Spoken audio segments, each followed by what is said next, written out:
Welcome to On the Road to Rocket. It's been a while, my friend. Look at you. You Yes. look you don't look a day over 30, 35 years old, Adrian. How do No. you how do you do it? Well, I don't know. I really apparently looked out with the gene pool from my parents because my mom passed away last year, but she was Oh, turned to be 95, and she just didn't wake up.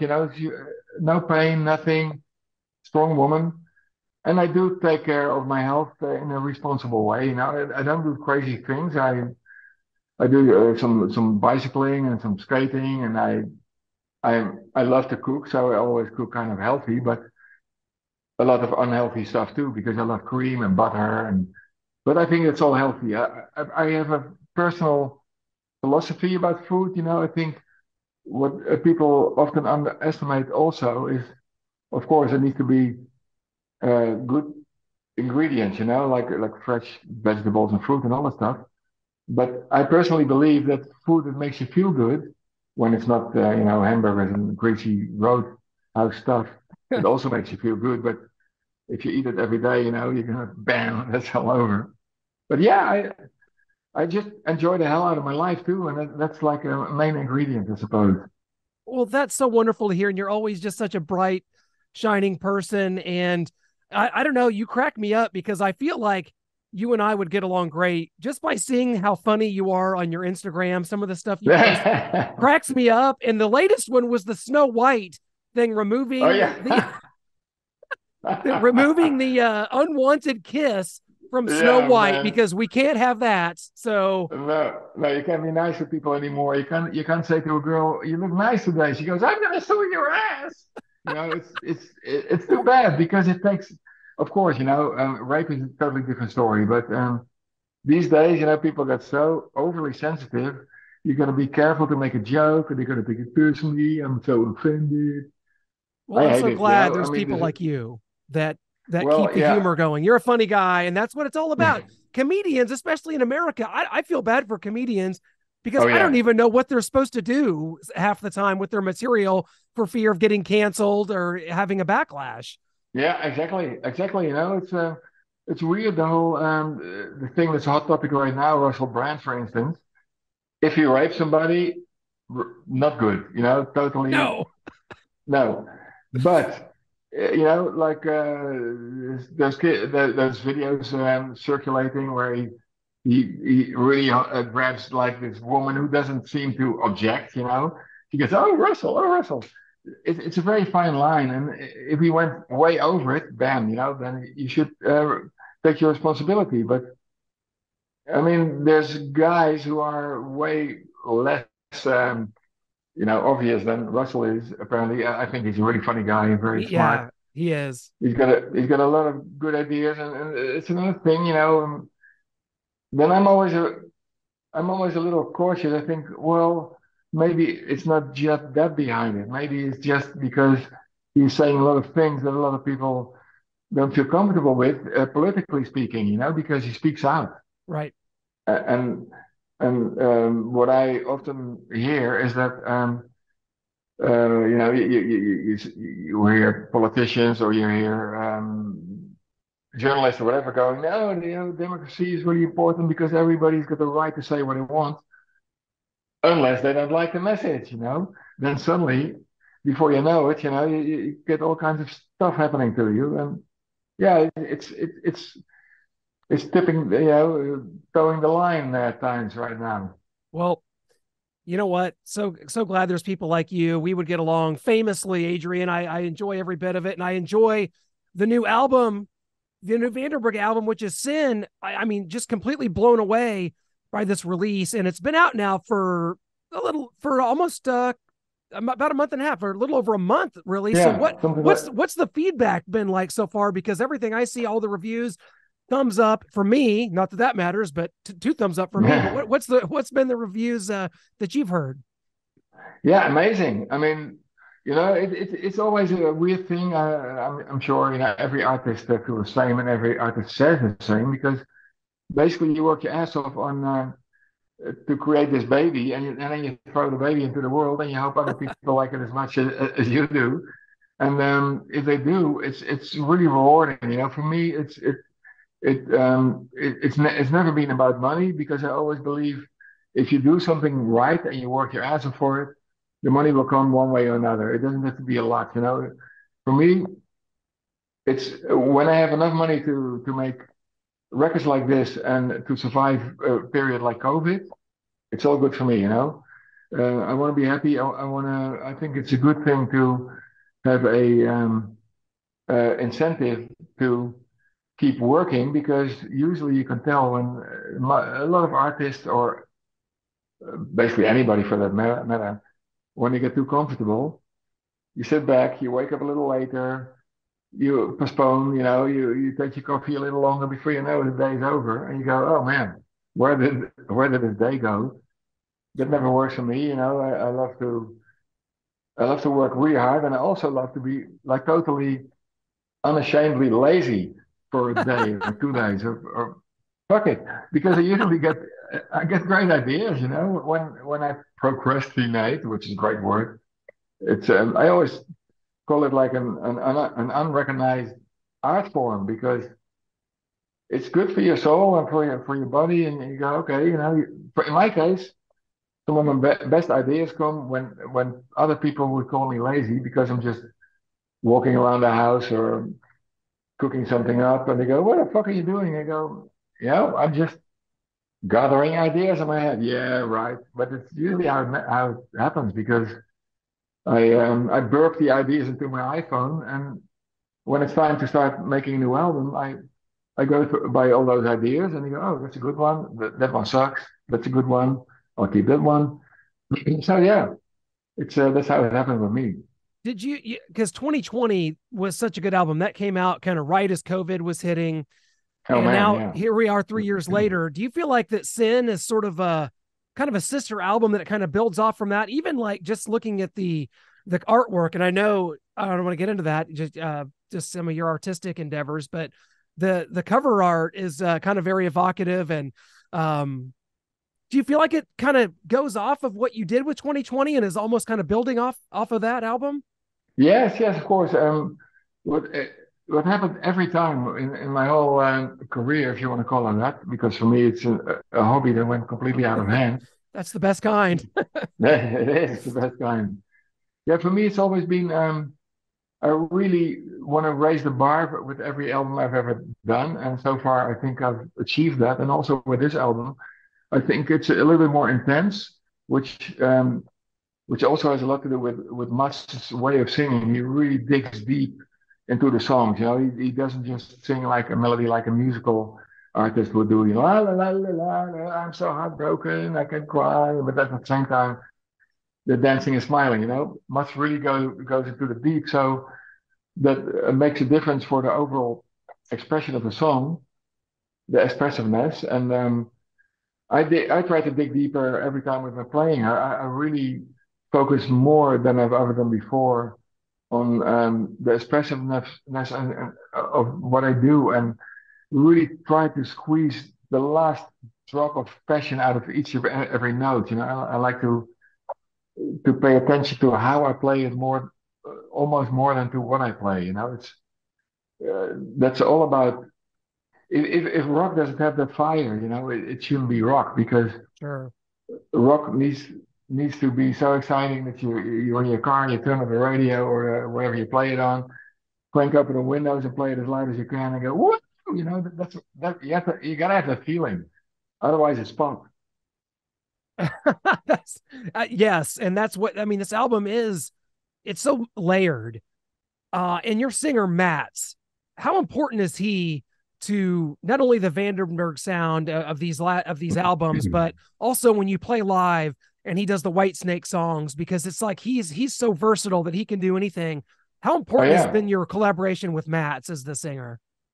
Yeah, you know, it's I felt fortunate again to run into Mats when it didn't work out with Ronnie because our mixing agendas. Everybody knows Ronnie does a lot. So Yeah, when COVID was over, Ronnie already took on a bunch of things because in Romania where he lives, they were allowed to start earlier than we were in Western Europe. So by the time we were ready to tour, you know, I didn't want to wait for another 10 months to start touring because Ronnie was too busy. So unfortunately, I had to say goodbye, and I felt really fortunate to run into Mats because, as you can tell, he's a world-class singer, and he sings songs like "Still of the Night" from Whitesnake, just as good as David. So that's also automatically we come to the situation that we're going to tour the States in February and March, and the repertoire is going to be very Whitesnake heavy because the promoter told me basically, I won't say begged me, but he said, man, he said everybody's been nagging me for years when we would finally start working together.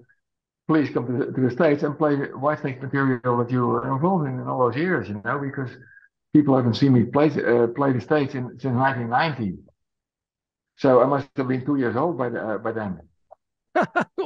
That tour starts February 17th, and I am excited about it. You're going out with Geoff Tate on a lot of the dates, Yeah. co-headlining tour. How fun is that going to be? And I think, though, obviously the Whitesnake material will be there, but Adrian, I mean, I feel like you've earned the right and you have the reputation to kind of play whatever you want. Now, you, of course, will play for the fans, and the fans do want to hear those Whitesnake songs, but you have that respect from people that, whether it be the Vandenberg stuff, anything that you've done throughout your career, I think people would Yeah. enjoy. So USA is ready for Adrian Vandenberg coming up here starting in February. I got to pick out which show I'm going to be at. There's so many Well, dates. wherever, just let Steve Courage, you've been in touch with Steve, I suppose.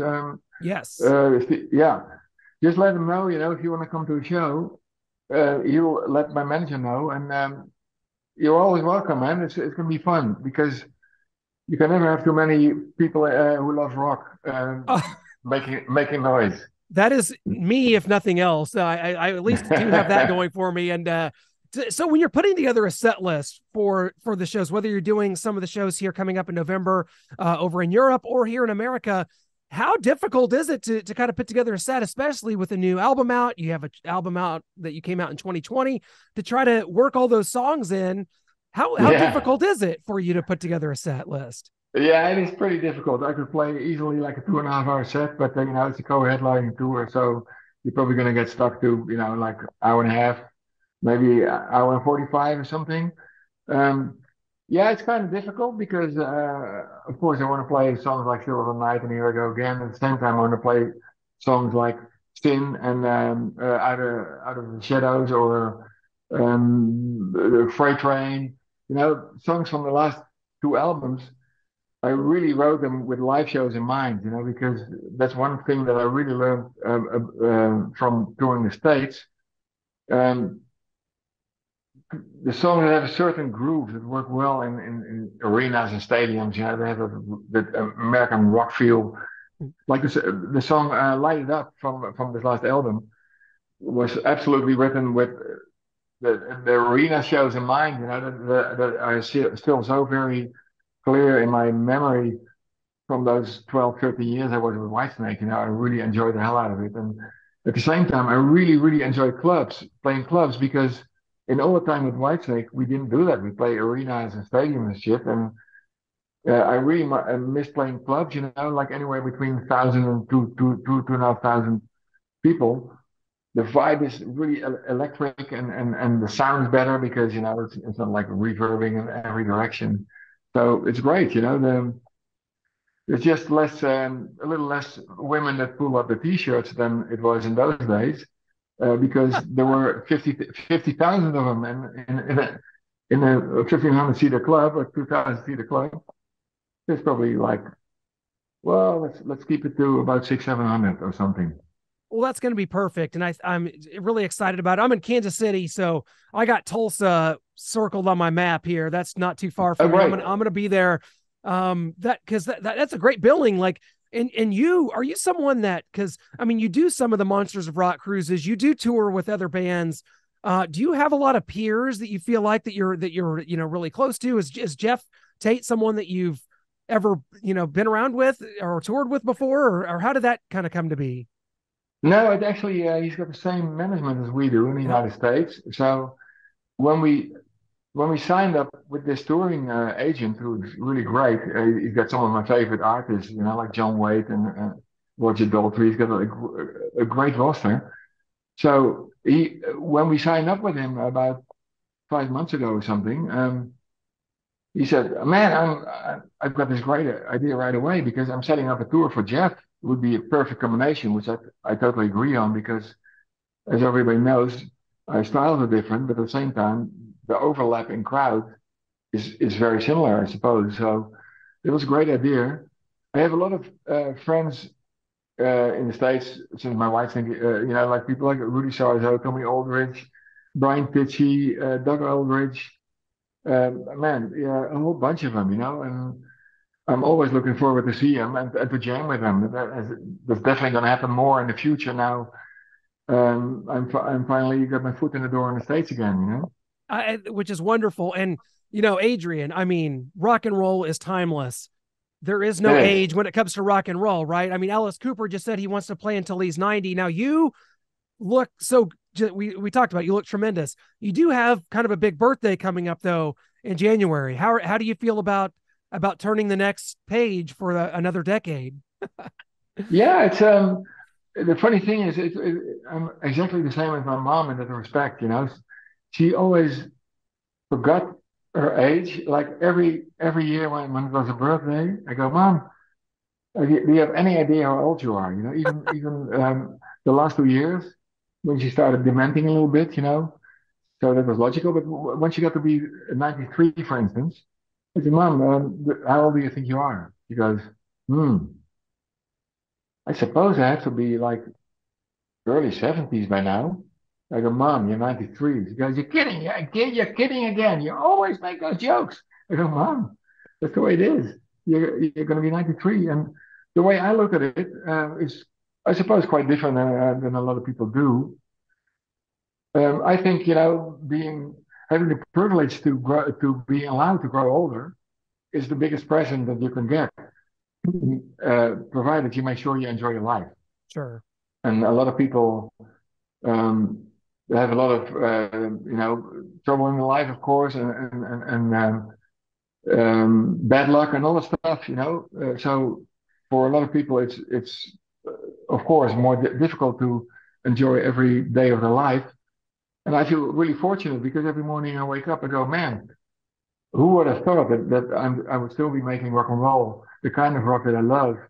Never had to do a concession musically, thanks to my dad, because he said, you can study, either go to Academy of Arts or go to Conservatory of Music, whatever you want, as long as you get a diploma Mm. that you can make a living off. So I chose art, because I thought if I'm going to end up as a teacher, I'd rather teach art than music because I don't even have the patience to play scales for myself. I just pick up my guitar, I go, oh, this sounds nice, and then I elaborate on that, and that's it. So I thought I did teach art for a while when I just graduated from art university, and I taught art at a high school for about 7, 8 months Yeah. until I got fed up with it because I got in trouble with everybody and anybody because I was dating girls from my classroom because they were cute. Well, And I was only a couple of years older, so I thought it was fine. And then you get all these discussions. You go, oh, geez, screw that. I'm not going to do that anymore. So I lived from my paintings quite a while. Lived off my paintings, selling my paintings, and making designs for publishing companies and advertising agencies. And with that money, I paid for the demos for the early Vandenberg records. yeah, and I just want to get your take on when you first came to America on from the early Vandenberg times. Like, what was it like for you? Just the culture, the lifestyle. I mean, Holland and America, the Netherlands and America. It's not like it's just two completely different places. There's a lot of similarities, but when you came here the first time and you're like opening for bands like Kiss and Ozzy, and like you're touring around and you're eating the food and experiencing the culture, what was that like for you? Was that overwhelming, and did it kind of help you as you when you got the Whitesnake gig to sort of acclimate to the touring lifestyle? Oh yeah, yeah, it definitely did. I I suppose every European musician's dream to be able to tour the States. So for me, I was shocked when Burning Heart suddenly became a hit single in the States. I thought, wow. And then touring with Ozzy, of course, as everybody can imagine, it was so much fun. He's such a great guy. He's so incredibly funny. And he was so generous. Every night we had a sound check. You can use all the lights and the sound that you want. I don't care. It's great. You guys are great. I love you guys. I love everybody. He's just an amazing guy. And that was a great experience. And I've always been really interested in American culture because a lot of Americans maybe don't realize that a lot of culture comes from America as well. They all look at Europe. They go, oh, all the culture comes from Europe. But there's a different kind of country culture that comes from the States. Like I've always loved American art, like American Mm. hyperrealism, and the funny thing is we had a very famous Dutch painter, Willem de Kooning, who moved to America when he just started becoming known, and he became very famous in America. So a lot of Americans think he is American, but he's not. He's Dutch. And same goes for Eddie Van Halen. Eddie and Alex are Dutch. A lot of people know Right. that. But for me, it was a very smooth transition, not just because of Ozzy, but because of I love to read about different culture and watch movies about it and documentaries and stuff. So I did that a lot.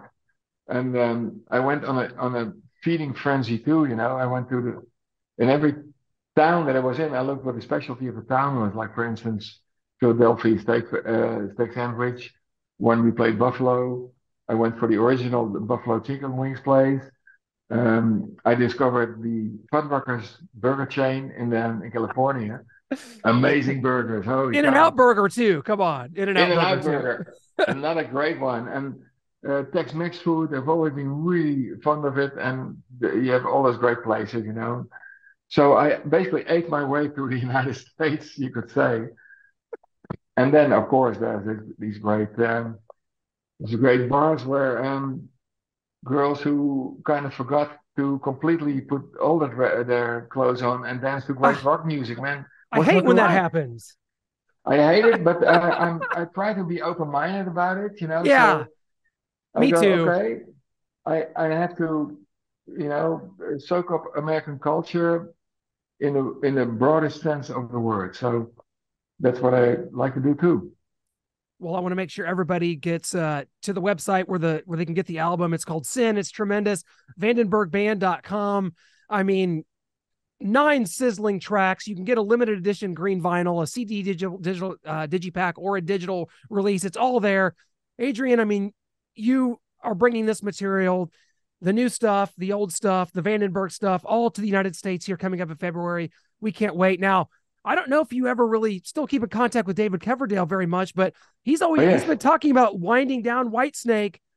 Would you do like some kind of last appearance or something if Whitesnake did like a final show? I mean, there's been so many great yeah, of musicians that course. came through the Whitesnake camp. I feel like the whole every era should be celebrated at some point. Yeah, I totally agree. I would absolutely do it if my schedule allows it, but I would do everything I can to make it work because that would be epic.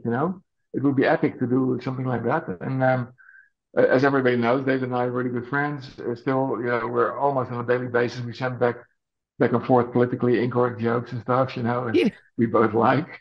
No, I was gonna say, no wonder you guys hit it off so much because he's kind of like you on his Twitter Yeah, posts. Yeah, yeah. that's great. Yeah, that That would be great. Who knows? I'm like James Bond. I say never. that's how it should be. To keeping that open mind, especially in music, is so key. And so many of those memories, and like that's what I grew up on whenever I first discovered music. Because I'm only 39, so when I started seeing the video for Here I Go Again, and I started to put together like, oh my gosh, like David Coverdale had this whole history in Deep Purple, and then you and Vandenberg, and then like Vivian Campbell and Dio, and then he goes to Jeff. So all that Yeah, stuff started to connect, and Whitesnake was sort of that band that connected. There's like 6 degrees of Whitesnake. You can connect to any band almost ever yeah, made, right? yeah. True. Yeah, true. I looked at it that way too because I became a huge Coverdale fan when I heard the song "Burn." I go, Yeah. "Holy fuck! What is that?" And him and Glenn Hughes singing totally different voices, and then there's amazing harmony vocals, and they're both the solo spots. I mean, what a band that was when the live videos that still circulate on YouTube. The first show that they did, play the live material and go, man, that was one of those legendary bands that are still kind of untouched. That was Right. like Zeppelin, like early Rainbow, Van Halen. Those bands. There's never going to be a proper substitute for those kind of bands. Yes, which is why it's so important that we keep these songs alive and we keep these memories going. Yeah, And that this is just, especially for me, like I said, I'm a younger fan that I didn't get to yeah, see Whitesnake in 1987 because I was only 3 years old. Now yeah. to be able to have this opportunity to see Geoff Tate from Queensryche, to see Vandenberg on stage, it's special to me. And I go see these bands, whether it be Kiss or Aerosmith, all these farewell tours. I go to them because that music is that important and impactful to me, It is. and I get to It's it gets to live on. So Yeah, I totally agree. And no matter what people were kind of mumbling a couple of years ago, rock music is dead. Well, it's not. Look at never. who's touring. And look at like the Motley Crue, Def Leppard shows. There's like 60, 70, 100,000 people coming down. And we played Monsters Rock Cruise twice now. I mean, people go, it's nothing has changed. The electricity is there. Everybody goes crazy. They sing the songs with you. It's amazing, and there's no alternative to it that gives you the same emotion.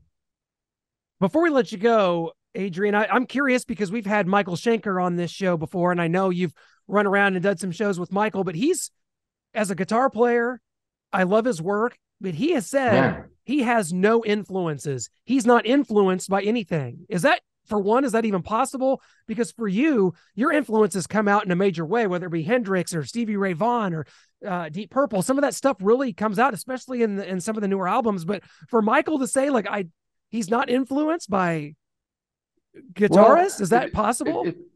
no, I don't think it's possible because especially when you start playing, um, you usually you start playing because you're in my case I heard Jimi Hendrix on the radio. I go, holy, what is that? And then I heard Eric Clapton in the early John Mayall versions, and then you get inspired. And it, the way I describe it, I always hear echoes of all the players I love in my Oh, solos, yeah. but you make your own pie out of all those ingredients that are in your mind.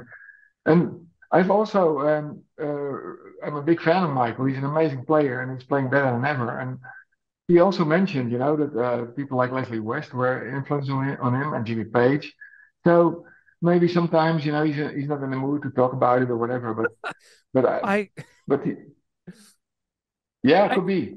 I agree with that. I do that. Michael is an interesting guy. Like he's so different to Yeah, interview. Like you never know where it's going to go. So, yeah, and that's what I like sometimes. I like unpredictability. That's why we love rock and roll music because it's unpredictable. And I just want to congratulate you again for such a great album in Sin. Again, I want to make sure everyone goes and gets it and checks it out. And just for all your years of influential guitar playing and for just being an all around cool, fun guy that I would get along with. yeah. I Thanks, man. I got to come back and say hi in person here on Yeah, one of these days on absolutely, the tour. So it's been a pleasure. absolutely. Continued success, Adrian. Can't wait to see you Thanks very much, guys man. out here, man. It's gonna be great. See you soon. Take Thanks, you care. bet. Bye bye. Bye bye.